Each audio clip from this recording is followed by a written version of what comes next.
안녕하세요, 여러분. 중국 고전문학사 2학기 첫 수업 시작하도록 하겠습니다. 우선은 지금 원래 이제 이 수업이 실시간으로 진행이 되었어야 되는데, 여러분들도 이제 공지를 받아 보셨다시피 좀 문제가 있는 것 같아요. 디도스 공격에 대한 어떤 위험성 때문에 첫 주 강의는 이렇게 이제 녹화 강의로 대체하게 되었습니다. 오늘 강의는요, 우선 수업 목표에 대해서 말씀을 드리고요. 그리고 수업 평가를 떻게 할 것인가에 대해서 말씀을 드리겠습니다. 그래서 성적 산출을 하는 구체적인 방법에 대해서 소개를 드릴 예정입니다. 그리고 이 과제물이라고 되어 있는데 이게 이제 그 글쓰기예요. 그죠? 예. 글쓰기 어, 어떻게 하는 것인가 거기에 대해서 개략적인 설명을 좀 하고요. 그 글쓰기의 채점을 또 어떻게 할 것인가 여기에 대해서도 오늘은 좀 개략적인 설명을 합니다. 주말 이후에 동영상 강의를 통해서 구체적인 어떤 채점 기준 이런 것들을 소개를 하도록 하겠습니다. 자, 그리고요. 제 강의에서는 발표와 수업 참여 점수 이게 이제 20% 배정되어 있는데요. 그게 무엇인지에 대해서 설명을 드리고요. 그리고 이번 학기는 여전히 이제 코로나19의 위험 때문에 출석 시험을 할 수도 있고 온라인 시험으로 해야 될 수도 있습니다. 그 근거에 대해서 설명을 드리고 각각 이제 출석 시험과 온라인 시험의 어떤 그 형태에 따라서 문제 양식이 어떻게 바뀌는지에 대해서 제가 말씀을 드리겠습니다. 자, 그리고 매주 어떤 학습을 하게 되어 있는지에 대해서 소개를 드리는데 중국 고전문학사의 경우에는 어, 강의 계획서에서 제시한 것과 거의 동일한데 아마 약간 변화가 있을 거예요. 조금 진도가 조정이 될 예정인데 그것은 차차 설명을 드리도록 하겠습니다.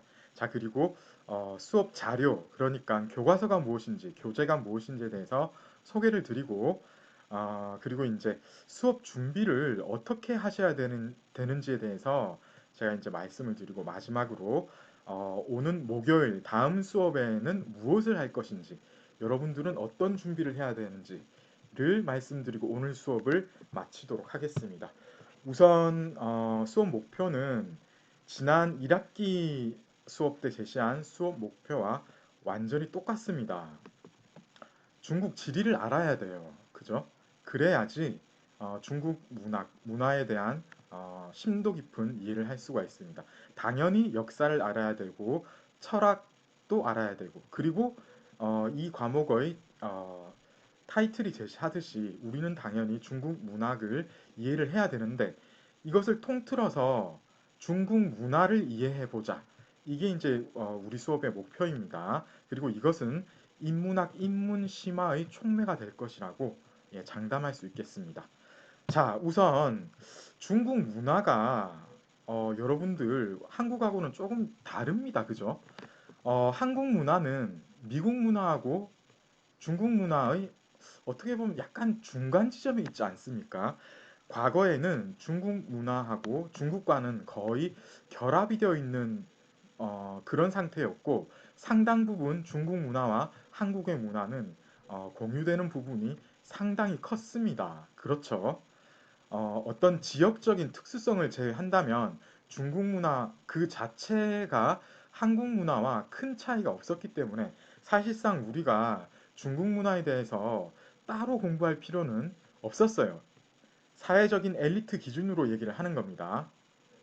그러나 요새는 어떻습니까? 우리나라는 점점 서구화되어 왔고 따라서 특히 이제 한자 문화와는 어, 성급기가 일어났습니다. 완전히 이제 떨어지게 되었어요. 따라서 특히 이제 최근에 발생한 이런 사건만 보더라도 중국 문화와 우리나라의 문화는 굉장히 이질적으로 지금 다르게 변하고 있다라는 것이 확실하게 보이는데요. 예를 들어서 이효리 마오 사건이 무엇인가? 이거 여러분 아세요? 이효리가 이제 놀면 뭐하니 그거 김태호 PD가 진행하는 유재석이 나오는 그 프로그램에서 어, 트로트 싹쓸이 그룹 그거 활동 끝나고 환불 원정대로 넘어갔습니다. 그렇죠. 2주 전에 넘어갔는데 바로 지난주에 지지난주였죠. 마오 사건이 일어났습니다. 여기서 이 환불 원정대 각각 네 사람의 주인공이 활동을 시작하면서 유재석이 인터뷰를 따는데 각자 예명을 한번 정해보자 이러면서 막 이게 뭐 무슨 이야기가 나옵니까? 뭐, 예, 은실이 뭐 그런 얘기 나오다 이효리는 자기는 중국 어떤 수요를 겨냥을 해서 마오라고 해볼까 이런 얘기가 있었대요. 이런 말을 했다고 합니다. 저는 본방송 못 보고 나중에 이제 말로만 전해드렸는데요. 이게 굉장히 큰 문제를 일으킵니다. 이 마오는 모택동의 그 마오를 연상시킨다. 마오쩌동의 마오를 연상시킨다 해서 피휘 문제를 불러일으키는 겁니다. 여러분 피휘라는 이 단어 생소합니까? 생소하죠. 제가 대학원 가서야 비로소 알았던 용어인데 요새는 잘 안 쓰는 단어입니다. PRP자고 이거는 이름에 대한 존칭입니다. 휘. 그래서 어, 그 어떤 지존의 이름을 사용하지 않는 관습인 겁니다. 이것은 고대 중국에서 시작되었는데 한자 문화권이었던 한국, 일본, 베트남에서는 다 이런 피위를 지키는 어떤 관습이 있었습니다.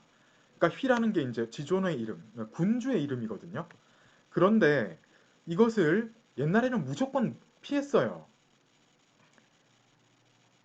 그런데 이제 한국어의 요즘은 어떻습니까? 이런 한자 문화권에서 점점 서구 문화로 이행되다 보니까 이런 어떤 습관하고는 전혀 다른, 예, 전혀 이제 이런 것과는 관계가 없는 그런 문화 공간에 우리가 살고 있는 거예요. 그래서 중국 사람들 입장에서는 이 피위가 이 사람들은 여전히 지금 한자를 쓰지 않습니까? 그래서 옛날에 어떤 그런 전통적인 습관 하에 여전히 있지만은 한국과는 이제 완전히 다른 이런 문화적인 충돌이 일어날 수밖에 없는 이런 일이 생긴 겁니다. 그래서 제가 이제 그 신문 기사문에서 그대로 발췌를 해왔는데요. 신문 기사의 제목은 이렇습니다. 이효리 마오 어때에 뿔난 중국 이제 네티즌들 제작진이 여기에 대해서 그러니까 이제 놀면 뭐하니 제작진이 해명을 했다. 더 팩트라는 그 매체의 이진아 기자가 불과 이제 일주일 전 기사문에서 이런 얘기를 했습니다. 여기 보면은 제작자 이제 유재석이 환불 원정대 멤버를 만나면서 부 캐릭터명을 정하는데 이효리는 예명을 못 정하고 글로벌하게 마오라는 이름을 이게 어떤가 얘기를 했더니 이게 이제 중국 누리꾼들 그러니까 네티즌들이 이걸 다 녹화로 봤죠. 보고 나서는 이 뭐냐 이게 화가 난 거예요. 예, 불쾌함을 일부가 아니고 아주 많이 이런 불쾌함을 드러냈습니다. 그런데 뭐 이런 식으로까지 얘기를 했거든요. 근데 나중에 보면 네가 키우는 개 이름이 세종대왕이냐 이런 식으로 얘기를 했는데 이 사람들은 자기 입장에서는 충격적이었던 거예요. 그런데 우리는 어떻습니까?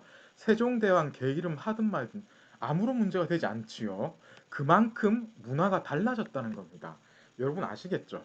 그래서 지금 근대 현대로 접어든 이후로 어, 정말 빠른 속도로 일본을 통해서 처음에는 근대화가 진행되었고 지금은 직접적으로 서구 문화와 컨택을 하고 있는 이런 시점에서 한국의 문화는 그만큼 중국과는 유리되었고 특히 이제 중국의 문화에 대해서 여러분들이 제대로 이해하고 싶다 이런 마음이 든다면은 예, 과거의 중국에는 어떤 일이 있었는가에 대해서 예, 관심을 가질 수밖에 없다. 이런 말씀을 드리면서 예, 여러분들이 이번 학기 중국 고전문학사 수업을 보면서 조금이라도 중국의 어떤 전통 문화에 대해서 알 수 있다면은 이번 수업의 목표는 달성이 된 게 아닌가.